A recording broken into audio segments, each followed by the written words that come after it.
GP. Hi, Mummy Bear. Oh, it's the penultimate gardener's world. Oh my gosh, it is. And then nada. Absolutely nothing. Absolutely nothing until I think March is when they are good to go Usually. again. Usually around mid-March, isn't it? Second week? Third week? It is. But you're on the home straight, aren't you? You I'm have so close. a couple more days and then exam time. Yes, How's it exactly. all going? Oh, it's going all right. Getting very stressed. Lots of adrenaline going now. Yeah. And also my brain just seems to stop doing the simple things. And It really has. I can vouch for that. so I'm living with a zombie at the moment. You're just walking around aimlessly. You And asked just me the to most- get your laptop and I walked off in the opposite direction. Just the most basic of things. Just self-preservation, really. I don't have complete confidence that you have any self-preservation skills at the moment. I think you're just, yes, I can do biomechanics or genetics or embryology, but don't ask me to save myself in the event of a disaster. Don't.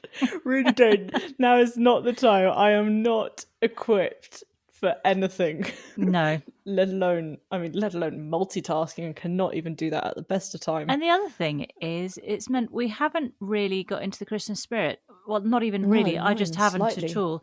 I had a few pre-Christmas catch-ups with friends whilst you've been a slave to your desk.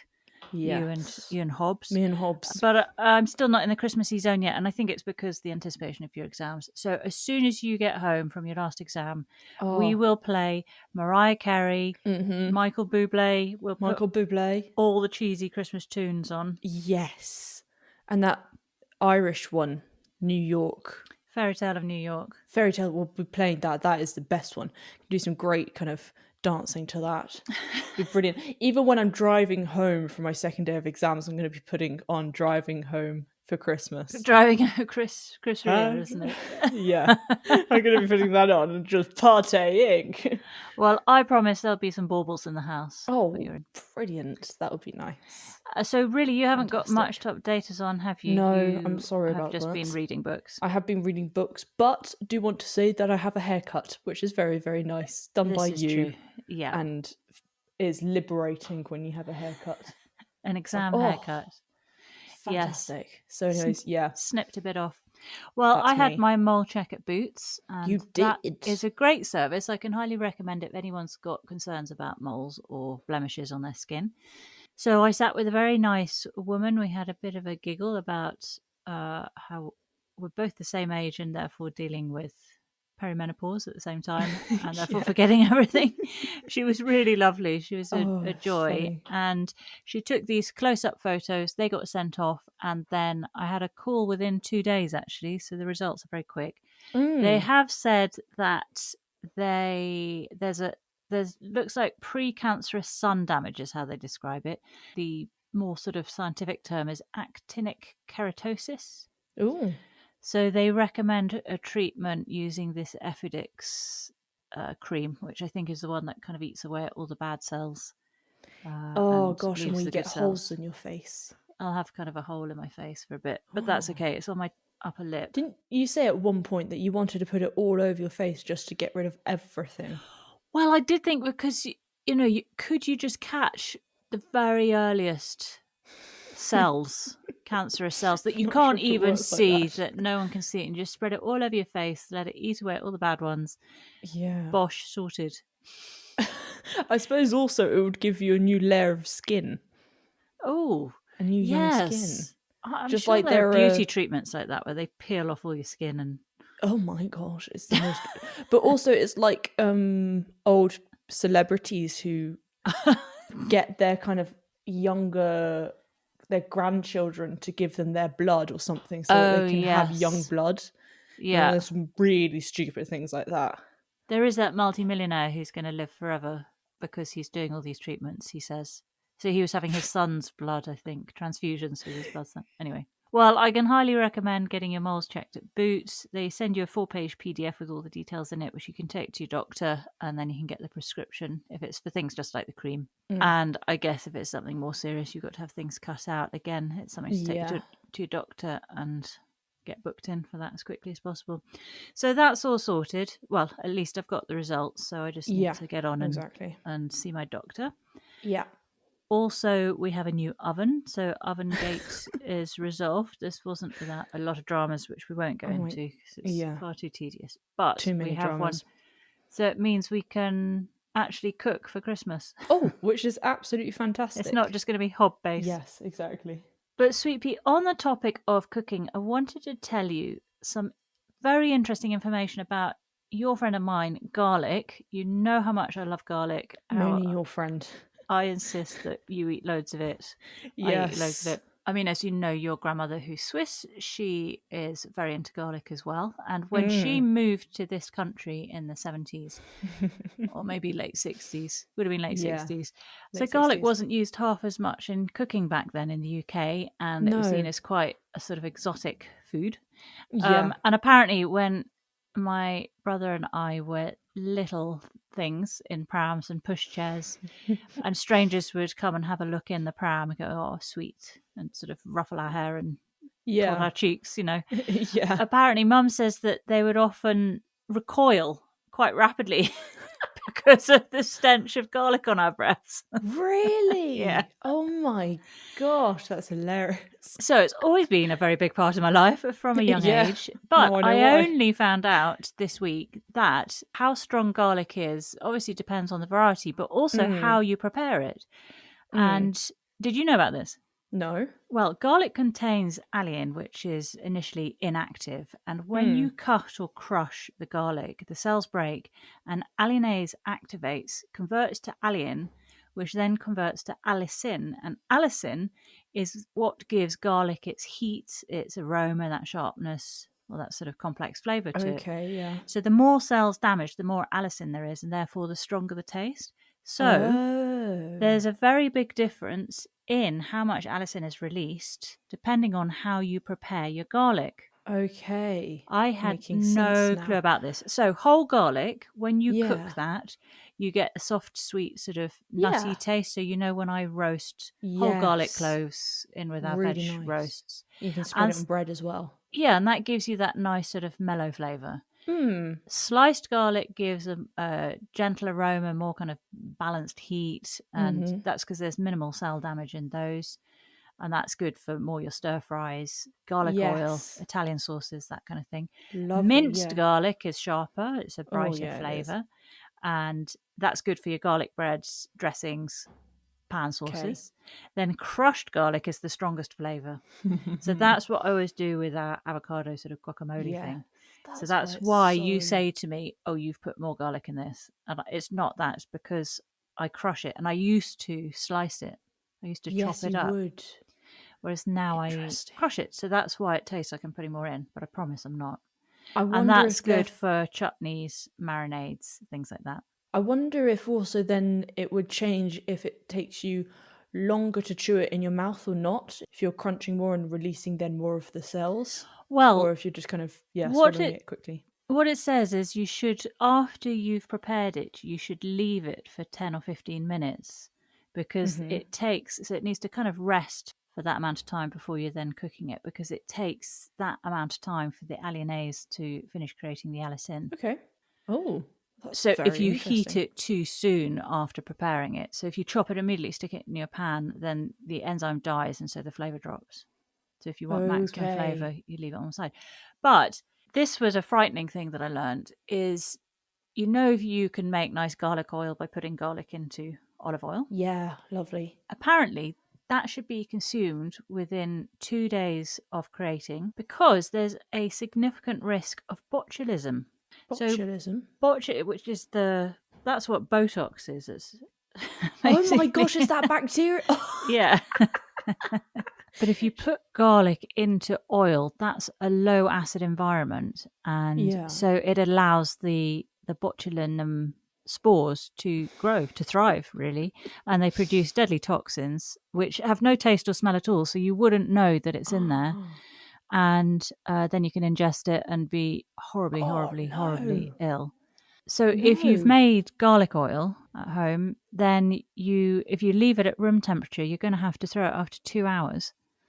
And if you've got it in the fridge, it needs to be consumed within 2 to 4 days. Oh my gosh. That Isn't stuff is that deadly. scary? Yes, I'd rather not exactly. make it whatsoever. Oh, well, I won't be making it. I don't think I want to risk that. No, I think just eating the garlic on its own. I was going to make an oil with garlic and chili in it, with your chili peppers. Oh my I gosh. was going to do exactly that. I had an oil bottle I was going to put in olive oil, and I would have left it out. I wouldn't have put that in the fridge. No, in that little kind of olive oil pantry thing. Yeah. Oh my gosh. So I'm close very happy one, you right? didn't do that. And thank the Lord you didn't do that before my exam. Well, really, Sweet Pea, I don't want you ill before or after your exam with No. botulism. No. I mean, So we'll just nobody avoid wants that. it. Yeah, any time of the year. absolutely. Anyway, I Well, thought that's that was very interesting interesting. about garlic. Given how much we eat garlic, it's good that we now know a bit about it. Yes, absolutely. Good to be Informed.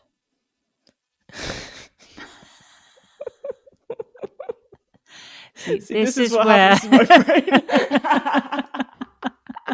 This is what happens to my brain when I'm This is revising. case in point.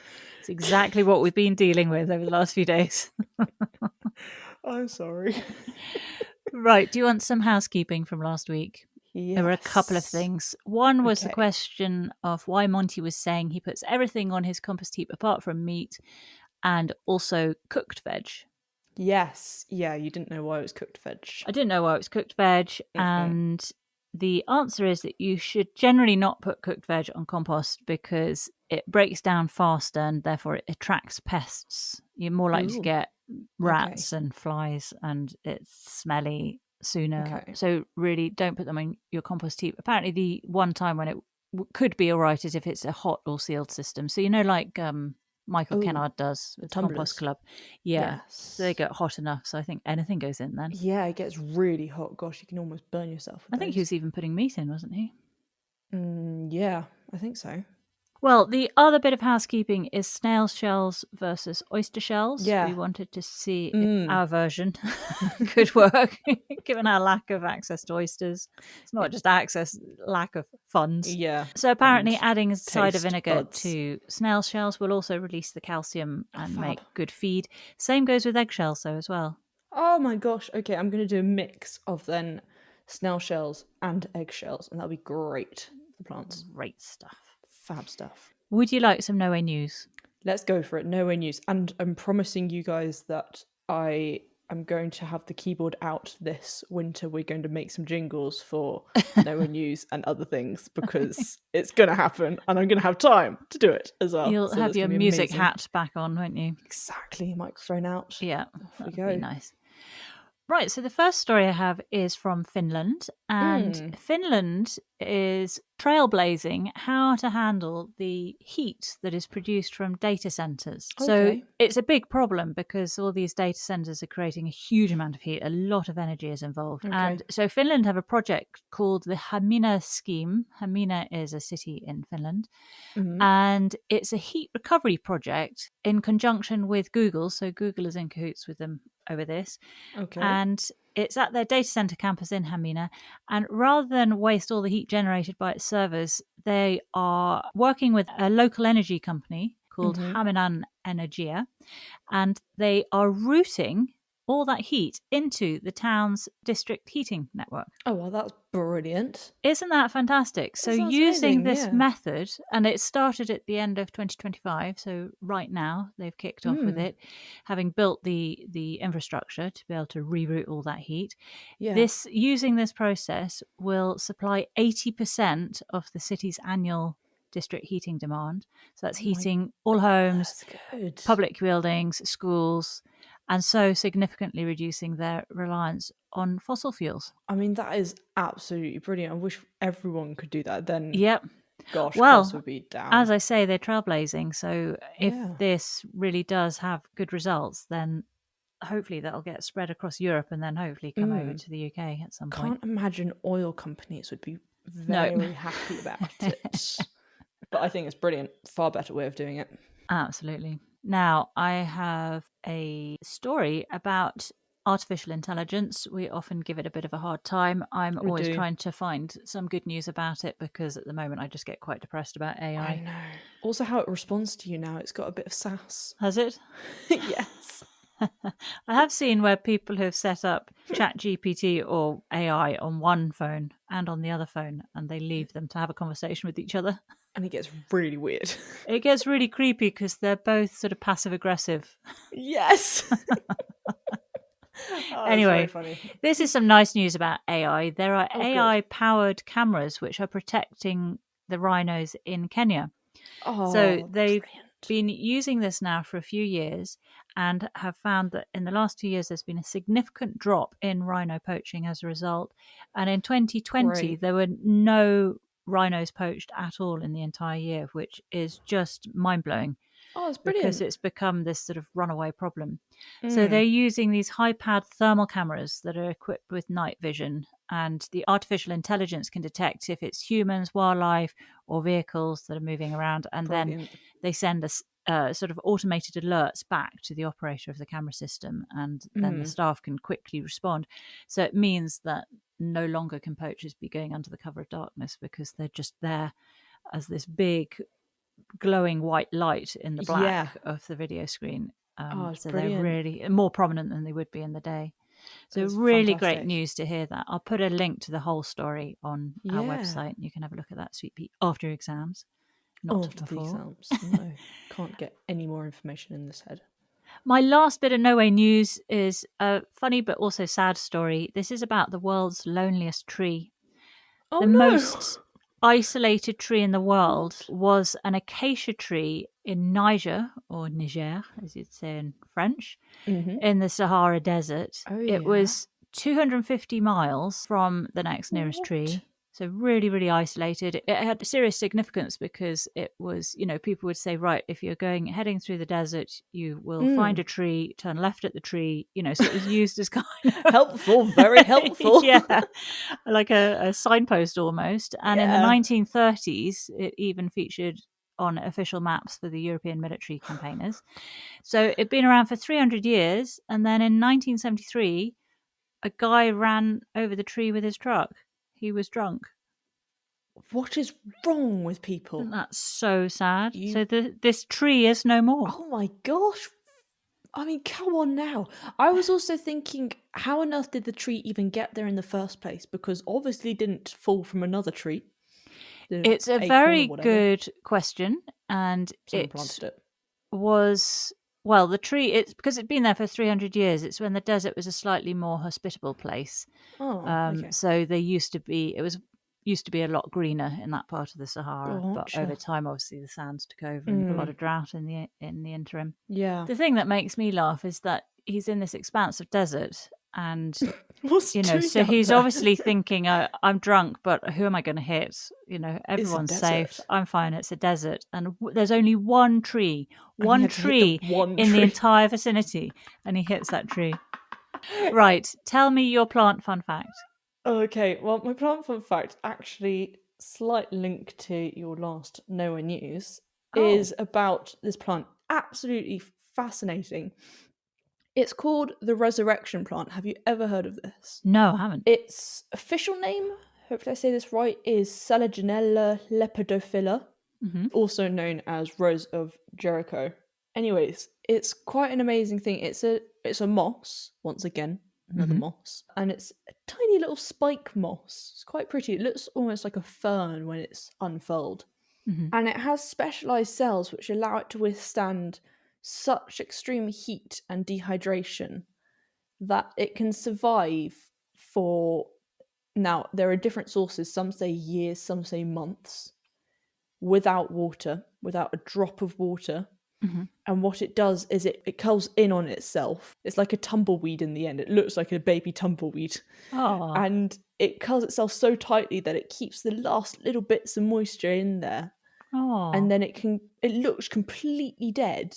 Yeah. And then you can put, after years or months, you can put a few drops of water and the thing will just start opening and will turn green again and will kind of rebirth, if you know what I Wow. mean. Yeah. It's quite an Very amazing cool. plant. After such a long time with zero water, it's able to go back to its natural state. Moss is just incredible, isn't it? It's very, very cool. We do So I love thought that moss. was The more we learn amazing. about it, the more we're loving it. Yeah, exactly. Well, thanks for that, Sweet Pea. What is your animal fun fact? Mine is a quick one. Talking of snails, which we were earlier, there's a very rare snail that's been discovered by the snail whisperer, and it's found only in the summits of the high mountains in far north Queensland. Oh, yeah. At altitudes above 1,000 metres, which is in itself quite unusual for Australian land snails to be so high up.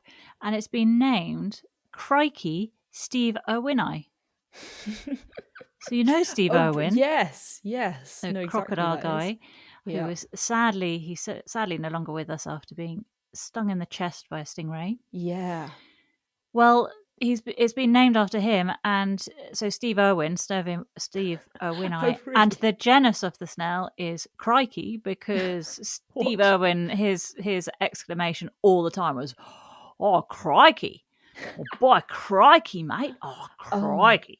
Oh my gosh, that's brilliant. So that is the name What a good of the name. snail, and the reason is because the snail whisperer who discovered the snail, he called it Steve Irwin, or after Steve Irwin, because it's a khaki colour. It's beautiful, actually. It's got these sort of coloured rings around it, cool. but from afar it looks khaki in appearance. And Steve Irwin was always known for wearing his uniform, which was khaki shorts and sort of safari shirt. Oh, And yeah. Typical. I don't think he's ever been seen in anything other than that. And so Even when he he's has sleeping on my khaki stuff. probably he has a snail named after him. Crikey that's rather Steve sweet. Irwini. I also want to come to the fact that it's a snail whisperer. I've never heard of a Yes. snail whisperer. Pretty I'm cool, sorry, isn't but it? you went over that fact very quickly. I want to know what a snail whisperer is. Well, and what someone's they got do. to communicate with the snails. Yeah, And exactly. who better than the snail whisperer? Brilliant. Right, Sweet Pea, we should have a look at this episode. Quite a lot to get through again. Yeah, a lot. And I don't know whether Gardener's World is out to get me, but they decided to put a huge amount of plant names in there. Yes. It's Don't just worry, to I keep got your them all. brain active. Yeah. Because you're not doing anything else with it at the moment. No. So this is Gardener's World 2025 Winter Special Episode 3 Recap. Off we go. So we're with Adam this week, and we immediately see a nice shot of Buster with his carrot Buster's toy. too cute. He's just God. so unbelievably adorable, isn't he? Buster is just gorgeous, and such a gorgeous personality on the camera. So the ears sweet. and the legs that make me laugh. It does, yeah. Buster's gorgeous. Anyways, Adam shows us a beautiful shady area that he's been creating, and he's lifted the canopy of the medlars, and he's using lots of kind of white colours, white tones in there. And so he's putting in this white winter ballet Lausanne hellebore, which apparently is a cross between Niger and Orientalis. And then Adam does a little segue saying one plant which says the new season is on the way is snowdrops. Which takes us nicely to Andrew and Janet Rowe in Leicestershire and their amazing display of snowdrops in the garden. As Janet said, she has an addiction and she has no hope of ever recovering. No. But I can think of far worse addictions, so you go for it, Janet. Exactly. And I love the name being a galanthrophile. It's such a beautiful name to have for an addiction. It is, it's absolutely. Very nice. And she's been collecting them for around 12 to 15 years. And she has all sorts. Yeah, oh my gosh, she went crazy on the names. I had to get all of them. So she talked about Wendy's Gold, which has a beautiful kind of yellow inside. Wasp, Diggory, Veronica Cross, Treasure Island, which also has some yellow in it, Percy Picton. There was obviously, she talked about the common Nivalis snowdrop that you just kind of get everywhere. Then there was Walrus. Grumpy was one absolutely loved. Wasn't that beautiful with its little downturned mouth? Oh my gosh, I loved that. I know exactly what he means about how it's just perfect, and then getting the kids to go find that one. Lovely. I can really imagine how fun that would be. And then there was the Nivalis Flora Plinio, which was a double and really quite beautiful actually. Had very intricate. Yeah, very intricate, and then had a kind of a limey green design on the inside. I loved that one. I didn't know Yeah. you could get doubles. I thought they were just kind of the plain normal ones. There's an 'Cause- amazing array of them. I didn't really know you could until I saw Adverley show some snowdrops on a post Oh, that she did, and she had I don't know, there's a handful of them, and they were all different snowdrop heads on them. oh, I fantastic! don't think she'd Yeah. labelled what any of them were, but that's when I started to realise there's a bit more to snowdrops than meets the eye. Yeah, I'm afraid to say that I did not know anything about snowdrops, and they were one of my least favorite plants beforehand. You're Before not seeing this serious? section, because I just Really? thought, they're all right, but they don't do much for me. And then I saw this and was like, oh my Ah. gosh, you were wrong, lady. Oh, good. Well, I'm glad you converted. Maybe we could get some more for the garden. Yes, definitely going to do that. I want to get some different types as well, so you can go around looking for the different ones. Yeah, that's a good idea. Then there was a Midas one as well, and that was a very, very dainty little one. Little compact thing. Exactly, very pretty. And Janet takes you through how she plants up a snowdrop. So she puts gravel in the hole and then some leaf mould, and then Yes. top dresses it with some more leaf mould and a bit of grit. And if there's a clump that's not flowering very well, she just lifts and divides. And she also talks about how she deadheads them to avoid her collection getting contaminated with any sort of dropping seed heads. Yeah, by So- rolling down the slope. Yeah. Yeah, because Andrew and Janet's garden is on a really steep slope, and Andrew Really is steep. responsible for building all those amazing terraces. Beautiful. Can he come here and That's build- exactly what I was going to ask. Could do with I Andrew can't here. read inside your brain. One thing she does mention is about the Narcissus fly. the narcissus fly getting in. So she says Yes. once they die back, and the leaves start to kind of open outwards as they decay, she'll top dress at that point in the middle to prevent the narcissus fly getting in. Exactly. It kind of buries itself in the middle and just Yeah, uses it as a home and does all didn't sorts. know about that fly. Yeah. Well, it seems Janet has mostly been inspired by good old King Charles, because she did a visit to Highgrove, King Charles's, one of his many houses. He does organic gardening there. Oh, I didn't know And that. he's very big. Yeah, he's very big on all that. I knew he liked his gardening, but I didn't know he did Yeah, organic stuff. very, very about organic. Oh, fantastic. When Janet was there, she said the place was just teeming with wildlife and insects, and it was all lovely. maintained without chemicals. So she was like, I can do this. And so that's why she set about creating her garden as we see it today. They've got a Lovely. half-acre garden called Hedgehog Hall, and that the reason for the slope is because it's a former sand and gravel quarry. Oh, brilliant. All That's starts good. to make sense, doesn't it? Yeah. They are open through the NGS, so I'll put a link to their page, and you can have a look at the snowdrops if they're around in February, because they have of course. a date available, 21st of February Cool. next year, 2026, and you do need to pre-book, but you can get a Okey-dokes. chance to have a gander at those snowdrops. Fabulous stuff. Then we're back with Adam again, and he is looking at the green roof that he created for his little kind Yes. of log shed, I think it was. And Yeah, oh yeah, I can't remember what it was. I remember him Yeah. putting it in though last Yeah. year, whenever it was. it was very cool, and he did the whole thing with kind of this egg carton looking mold thing with then plastic underneath and some lovely gritty, good draining Yeah. kind of soil and grit, obviously, in there. And then he put Regardless of sedums. its function, though, it's currently a dog bed for Buster. you were Exactly. saying. Currently a dog bed for Buster. Buster is loving it.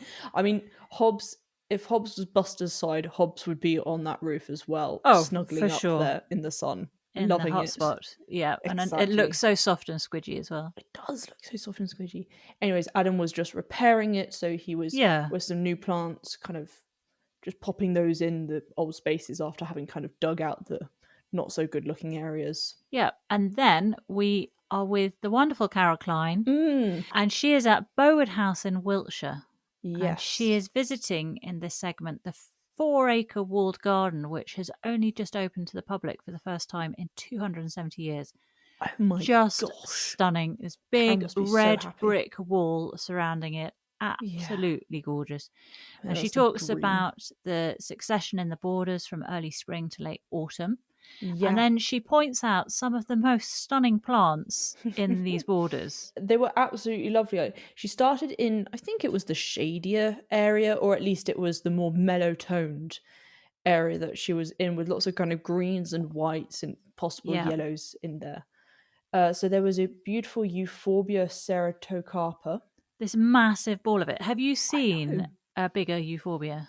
No, but I really, really want that one. I really, really want that one. This It's was amazing. absolutely stunning. Just this mass of it, and really frothy. sort of frothy, tightly packed. Yeah, Gorgeous. It wasn't kind of, you know how some can be really rigid, and like a stem and then a Yeah, flower. exactly. This was just like kind of ours. like stem and flower. Oh, right. If you know what I mean. Yeah. I hope the voice showed off a bit more. So I loved that one. Then there was a beautiful verbascum. I'm sure you loved this. Shakespeare album. I did, but You it was do love overshadowed by verbascums. the euphorbia. Oh, So- you do love. I know what your favourite plant's going to be now. Am I giving it away? Then there were, of course, hydrangeas and dahlias, just to kind of fill in. Very nice dahlia, white one, with then kind of yellowy green centre before the petals unfold. So that was yeah. lovely. Never seen one like that before. Then there was a shrubby hare's ears, Yeah. which had flowered, and then other kind of annuals like Nicotiana, which there was a white one, and also a Langsdorffii one, which is the beautiful kind of lime greeny green one. that you get. That was lovely. Exactly. And then we meet David Glass, who's the head gardener there. He's been head gardener for 20 years and apparently comes from a farming background, which I haven't heard before for a head No. gardener. But he was saying that when he discovered that you could get paid the same amount for milking cows as you could for weeding, he chose the latter. Yeah. And that makes complete sense to me as well. Oh my gosh, have you ever tried milking cows? I don't know how hard I have. it is. I Is have it hard? tried milking cows. I didn't find it very hard. I suppose doing it day in, day out would get Well, I guess it tedious. depends what type of milking you're doing. I was on a stool doing it by hand into a bucket.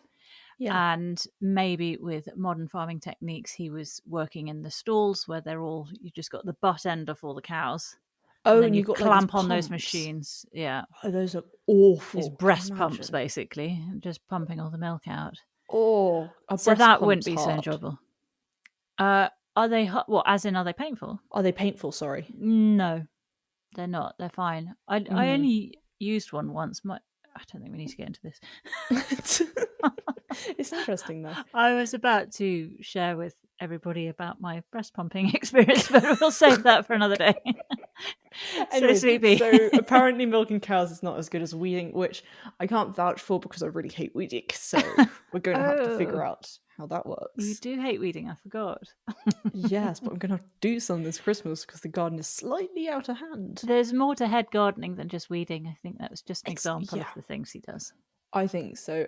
But then Carol walked off to another border, which was the hot border. This was the south side, looking amazing as well. Also, can I say that Carol looked amazing in her dress? She seemed resplendent, but she looked so cool walking around. She fitted in the kind of lime greens because it was a pink dress, and then she fitted in the hot border. Like, I'd say that she picked exactly what dress to wear for these borders. It was very sweet, perfect matching. Anyways, one thing I wasn't very happy about, that she was happy about, not happy about this, Carol, was this Achillea gold plate. You don't like Achillea, do you? Do not like, but I don't like the yellow one. It's an acid yellow. It's a yellow, it's a yellow. I think it's about what you put it with, because currently it's one of the only things flowering in our garden, and I don't think we placed it particularly cleverly. Yeah. Maybe we dig it up and move it around if it'll take. But also, it's a really difficult plant to kind of keep upright. You can do as much Chelsea chopping as you want, and I always do it each year, and it gets so leggy and tumbles over, and it doesn't want to be tamed properly. So you're saying this isn't your favourite plant? Yes. I'm not sure if I've given that across very well. Anyways, the one that I was really loving was the Cotinus Grace. We saw this at a garden recently, and I love it. The leaves are stunning. They're beautiful plate-shaped leaves, and then just the colour is gorgeous. So love that one. And then, of course, some beautiful Rudbeckias, Goldstone, and Cherry Brandy. Can't go wrong. The Cherry Brandy is probably my favourite Rudbeckia. Yes. It is very, very nice. And then the last one is the castor oil plant. Yes. Which was looking beautiful. That was gorgeous, wasn't it? Mm. Well, Bowood is a heck of an estate. Fun fact for you about Bowood, Sweet Pea. On the 1st of August 1774, Joseph Priestley, a renowned chemist, then employed by the second Earl as librarian and tutor to his sons, discovered oxygen in the laboratory at Bowood. No way. I mean, that's pretty amazing. Cool. So if you get asked that in any of your exams, when was oxygen discovered? You can say August 1774 by Jason Priestley at Bowood, which is in Wiltshire. I'm not going to get asked that. It's going to muddle up my dates. Oh no. Okay. Wipe that all from Scrap your memory. it, scrap. Well, the gardens were originally designed by Capability Brown, who we hear about quite a lot. That was back in the 1760s when he was commissioned to create a park with a lake, rolling lawns and loads of trees. And the estate comprises of 4,000 acres of countryside with 100 acres off the parkland, and then obviously that 4-acre walled garden. But it also has a temple by the lake. It has caves, waterfalls. It's a really stunning place. I'll put a link to the house and gardens. It might be one for us to visit when we head down. That would be kind of on the way to the grandparents in Cornwall. I think that would go be through good Wiltshire. Then. Maybe not. Well, I don't know. In any anyway, case, we're that going general direction. Yeah. Then we are back with Adam, and he shows us his beautiful bird boxes. Very, very nice bird boxes, all in one cluster, which was very nice. Apparently for sparrows. Terraced housing. Together. Yeah, exactly. Terraced housing. Well, he did say that over the past 45 years, we've lost 60% of our house sparrows in the UK, which is a bit depressing. And do you remember Bill Bailey was on the RHS Hampton Court Yes, he was. episode, and he said that we've lost 70% of our swifts over the past 30 years. Oh my gosh, what are we doing? Things are looking a bit dire for our bird life, aren't they? Yeah, we need to keep it up. So he said that the bird boxes work for sparrows because they like to be all together, but it was full of blue tits. The blue tits just were like, well, this is home. This is the casa. De la casa. We are going. Which has happened to us. We put a bird box out and we've only had blue tits. It's always blue tits that go in our bird boxes. But I'm happy with that. I like seeing the blue tits go in and out. Yeah. Exactly. And then we get a bit of advice on how to clean it. Boiling water's key to get rid of the mites. Exactly. And then we're with the wonderful Jamie Butterworth, and he is looking around a garden that started from scratch. We find out only back in 2022, so it's only been in existence for under 3 years. It's complete blank canvas, and this is in Bury St Edmonds in Suffolk, and it's the garden of Alice Ward-Thomas. Yes. Now, can I just say one thing before we start? There was a hilarious shot, which did make me actually laugh out loud, where it was a close-up shot of Jamie at the beginning. And then there was a cut to then a pan out. And Jamie was just standing in the middle of a field. And I was like, what are you doing in the middle of the field? The garden's over there. It's behind you. Why are you in the field? You didn't like that. I just thought, what are you doing in the field? He was pondering on life. He was pondering. Well, Alice's godfather, Roger Gibbs, left her £5,000. And so she decided to spend it all on plants. Yes. Which makes sense. My godparents left me £500 and I bought an inflatable kayak with that. Yes, you did, which we've had a lot of fun on.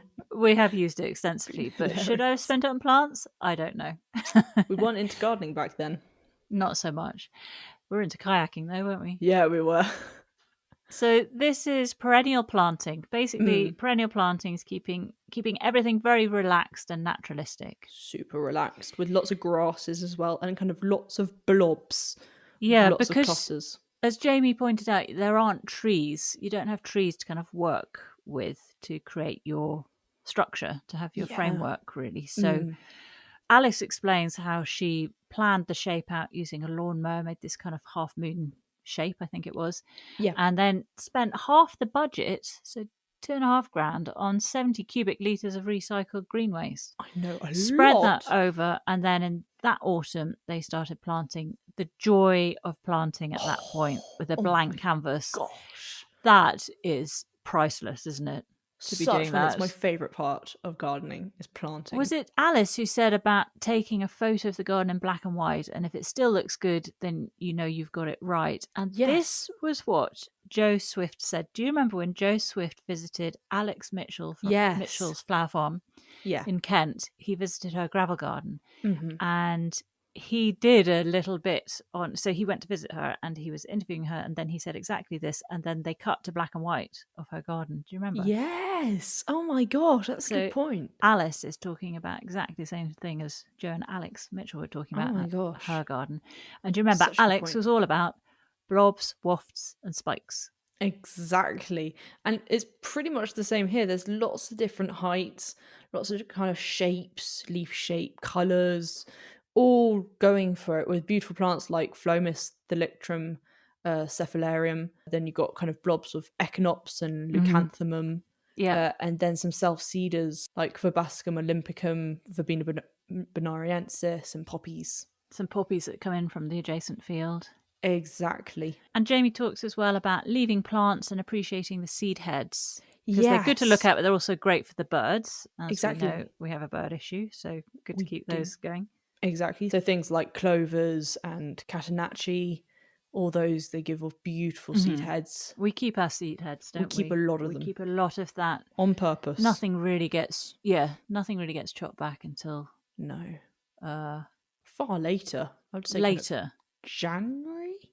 Around Late then. January? Maybe February even. Possibly, yeah. Because Maybe the January. birds still need the stuff, and insects as well, if there are any. I think the thing with our garden is that we don't look directly onto it, certainly not from the house. And because it slopes down away from the house, even from our sort of part of the our side of things, we don't see it. So we can let it go a bit, can't we? Let it do its thing. Yeah. Because it's not an eyesore for us at all. Exactly. It is. It's great that we can do that. Yeah, I was thinking about this the other day because I was thinking, why do we just leave things? And why are people clearing away when you could just leave it like we do? And then I thought it's because we can't see it. So it's easy exactly.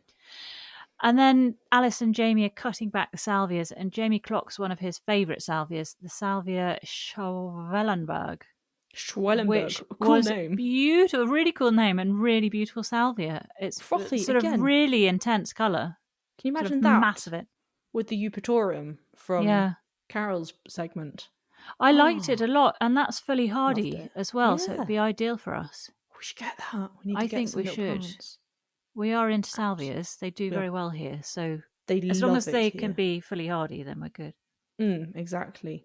Another salvia that apparently was just going crazy there was the Uliginosa one. Bog sage. Exactly. And that was just going everywhere. Well, this is the garden of Christian and Alice. It's the lodge in Bury St Edmonds. They also have a Beth Chatto-inspired garden. And, I mean, even that part of the garden reminded me of Alex Mitchell's garden.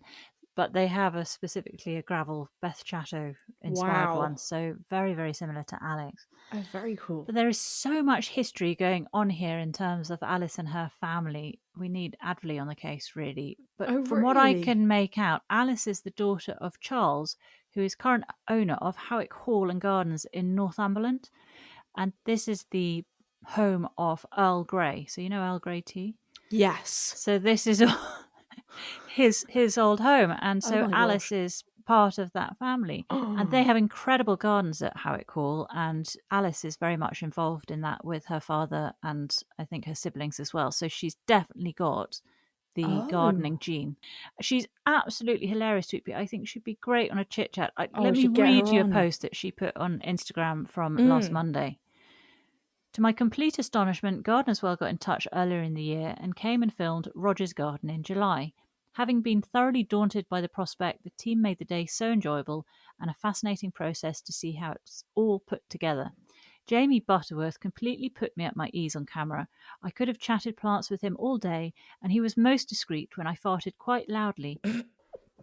Oh my gosh, she seems so cool. We need to get her on a chit chat immediately. Then we're back with Adam again, and he's also talking about plant form and having it in the winter, which is great. So he's talking about grasses like Molinia and Miscanthus, which give that kind of great see-throughness, but also structure, and then other plants which give nice form. Yeah.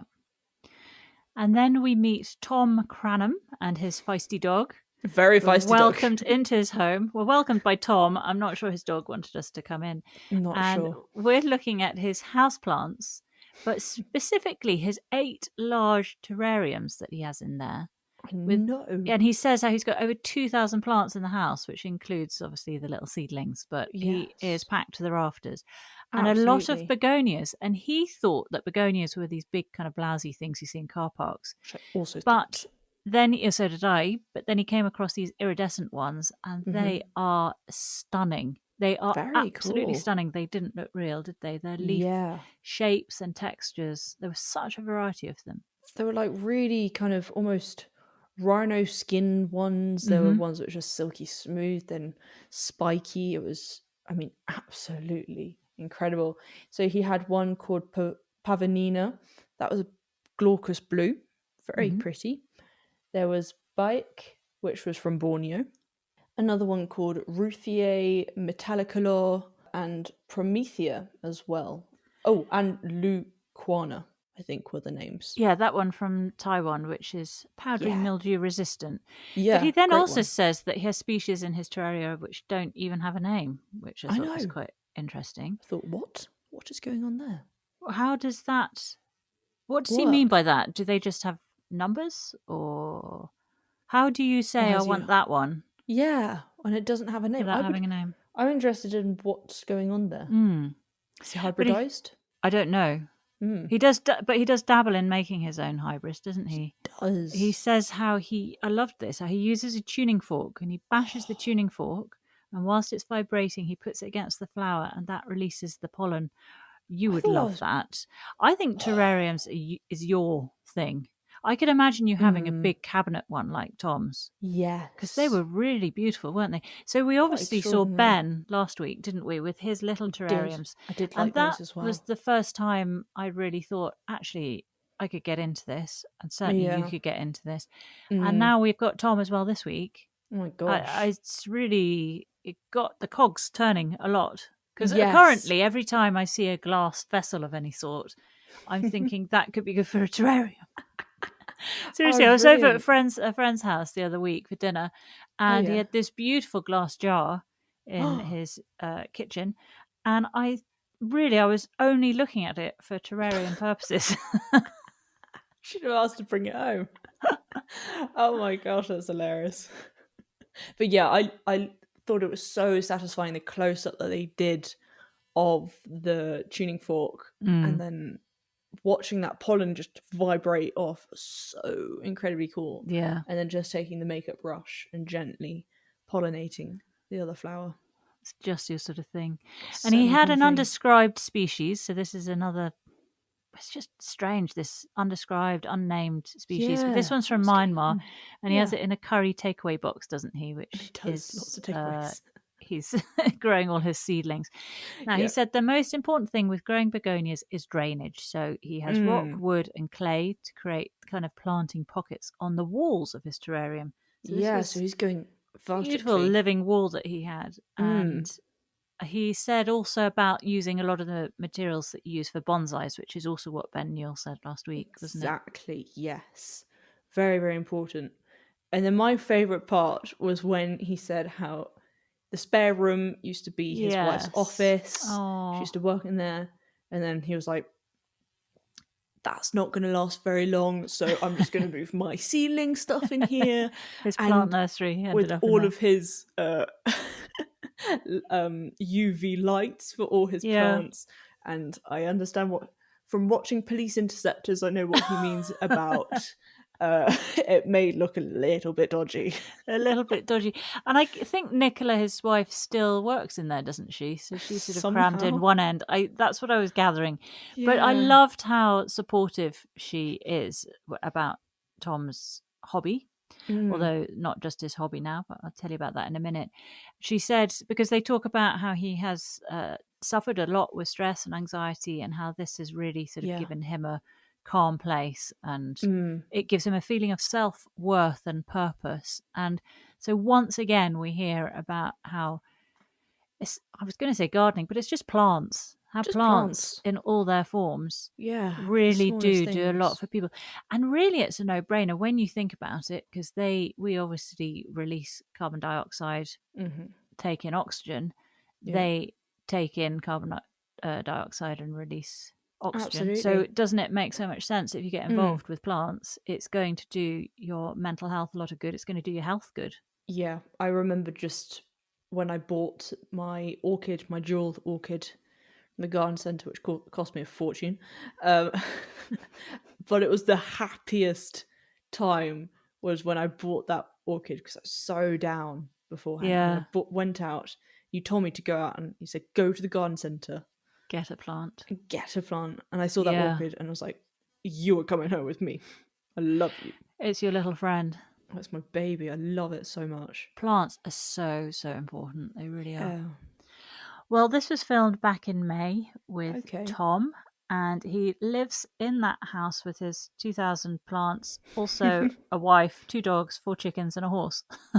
Where's the horse? Presumably not in the house. As well as looking after his begonias and terraria, though, he's also big into photography, which you can absolutely tell on his website. Oh, yeah. A link of which I'll put on our website. He has done all the photos of all his begonias on there, and they're stunningly lit and beautiful, beautiful photos. So I'm going to have a look at that. Yeah, definitely worth looking at. But his website, so he's turned his hobby really into his business now. So he has an online business called Tom's Terraria Design, where you can buy seeds and plants of rare species. But he also does workshops, and you can buy custom built terraria from him as well, and those cabinet ones too. Yeah. Oh, brilliant. Very cool.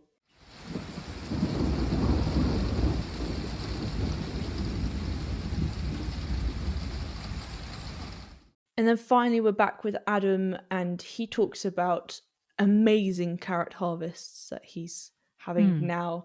They're looking amazing. There's one that is kind of a chantenay, and then red cord as well. Yeah. There's another one. They all looked very healthy, and he said he'd meshed them to protect them from carrot fly. Yes, very, very important. And it did the trick, didn't it? Exactly. And then he also said how horseradish, growing your own horseradish, is fantastic. And then I didn't know this about horseradish, how when you pull it out the ground, it slightly cuts off the kind of tip of it, which is left from the taproot. The taproot's left, isn't it? Yeah, and then that regrows again. Which is like wild parsnip. So we have a lot of trouble with wild parsnip. It's obviously like dandelions. So yeah. So leaving in that taproot, it'll regrow. So whilst we don't want it with the wild parsnip, I wouldn't mind having a load of horseradish around the place. Yeah, I'd quite like to plant horseradish. It sounds... He said it can be a bit of a thug, didn't he? So it's worth putting in a raised bed. But I don't think we mind having thugs like that anyway. It's useful. Yeah. Great. And absolutely. I do like horseradish, actually. And then we catch up with Rekha, who we haven't seen for a while. And this was back in August. She went to Woodseats Allotments in Sheffield. And I think you could tell that Rekha misses the buzz of allotments, because she obviously used to have one, and now she's got her amazing garden on a hill where she is now. But you can imagine going from that sort of social element and community feel to then being more isolated. Quite tricky to do that. I know. Part of me thinks, it would be so fun to be in an allotment, and then at the same time, part of me was just I want to be in complete silence. You like isolation, don't you? Isolation. Yeah. I don't like it, but I enjoy the peace and tranquility of not hearing another human and just hearing wildlife. Well, that's fair enough. But that's the beauty. There's something for everyone. Exactly. The ideal would be to have both. Yes, if you could it's a bit extravagant. Seems quite amazing. Well, Woodseats have a way of getting around those long waiting lists that we hear about for allotments around the UK. Huge. They have these little starter plots, which was such a great idea, I thought. That's brilliant. And we meet Chris, who started small, and then we meet Emily, who went with a full-sized plot. So she had this beautiful big space. Which is great. She was growing everything. What wasn't she growing?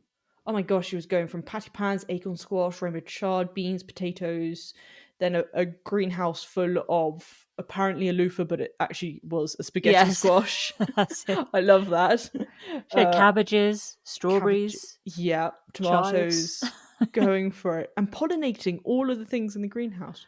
Her Wow. greenhouse was enormous. It was enormous. Slightly jealous of the greenhouse. Oh, I was not just slightly. I just hold my hands up. I was extremely jealous of Emily's greenhouse.